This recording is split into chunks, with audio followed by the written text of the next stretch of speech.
भजनलाल शर्मा ने प्रदेश में चोरी छिपे हो रहे अवैध धर्मांतरण पर रोक लगाने के लिए बड़ा और ऐतिहासिक निर्णय लिया है। राज्य सरकार जल्द ही विधानसभा में धर्म स्वतंत्र विधेयक प्रस्तुत करने जा रही है।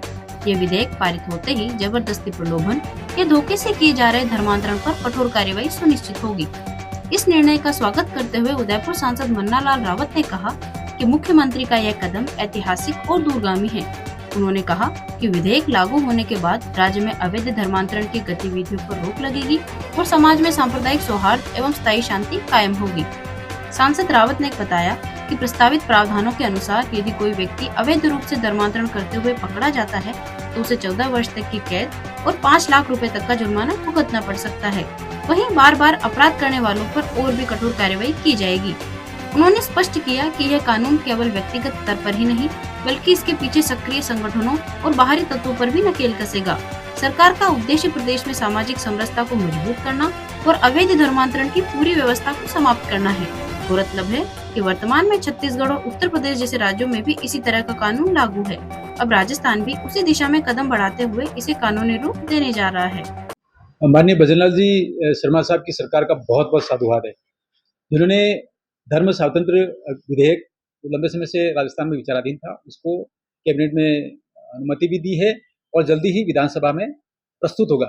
इस विधेयक के बारे में जो मीडिया के माध्यम से आप सभी के माध्यम से कुछ जानकारी मिली वो निश्चित रूप से बहुत ही अच्छी है और जिनकी चर्चा कर सकते हैं वो 2-3 बिंदु है। नंबर 1, यदि कोई अवैध तरीके से इस तरह का प्रयास करता है, SC, ST और दिव्यांग इस तरह के व्यक्तियों का धर्मांतरण करता है तो उसको सख्ती से उसको रोका जाएगा और यदि वो गलत है और इसमें प्रावधान भी किया है कि 14 वर्ष तक की उसको सजा होगी, 5 लाख तक का जुर्माना होगा। लेकिन ये जो प्रावधान है वो भी बहुत महत्वपूर्ण है। अगर दोबारा वो इस तरह के क्रियाकलाप में संलिप्त पाया गया तो उसकी उम्र कैद होगी और बाकी उसका जुर्माना भी बढ़ेगा। मुझे ऐसा ध्यान में आता है कि छत्तीसगढ़ में भी इस तरह के कानून की चर्चा है, उत्तर प्रदेश की भी चर्चा है, वहाँ जो कानून बना है वो काफ़ी प्रेरक है।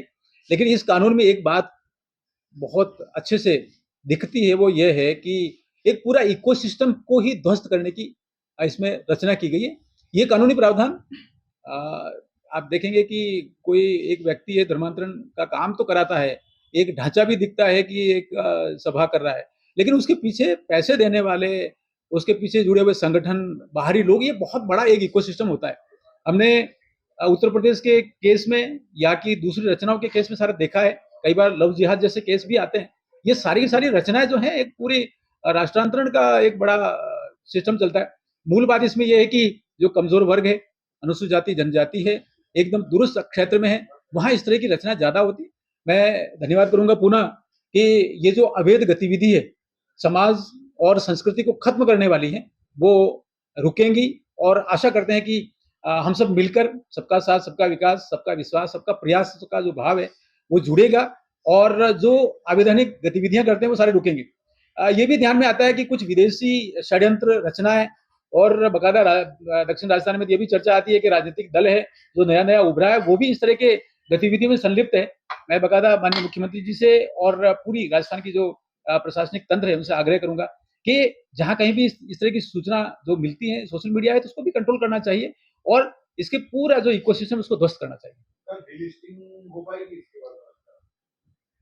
देखिए बाबा साहब अम्बेडकर का जो एक अधिसूचना है उनके कालखंड की जो अनुसूचित जातियों को परिभाषित करती है, तो बाबा साहब अम्बेडकर ये कहते हैं 1950 में, जो सनातन धर्म में है वही SC है।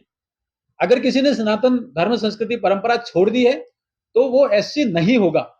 लेकिन षड्यंत्र पूर्वक तत्कालीन बकायदा बड़े लोगों के नाम आते हैं और राष्ट्र में जो नेतृत्व दे रहे थे उनका नाम आता है और पादरी वेरियर एल्विन का नाम आता है। उन्होंने षड्यंत्र पूर्वक ST के लिए ऐसा प्रावधान नहीं किया।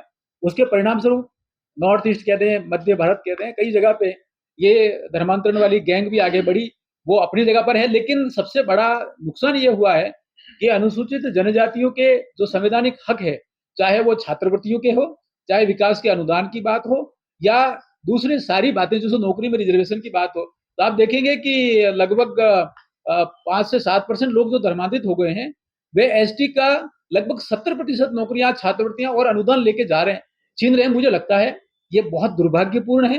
डॉक्टर कार्तिक उरांव जी ने 1970 के दशक में इस विषय को उठाया था उन्होंने कहा कि ये जो प्रावधान है वो एससी के प्रावधानों के अनुरूप नहीं है। दूसरा, ये जो प्रावधान करके कि जो धर्मांतरित हो गया वो भी एसटी का लाभ ले रहा है, यह पूरी तरह से अनैतिक है, असंवैधानिक है, अलोकतांत्रिक है और कानूनी है। इस तरह की सारी बातें उसमें आई हुई। मुझे लगता है माननीय नरेंद्र भाई मोदी जी की सरकार है, जनजातियों के हितों को लेकर, जनजातियों के विषयों को लेकर, जनजाति नायकों के सम्मान को लेकर, गौरव को लेकर बहुत काम हुआ है।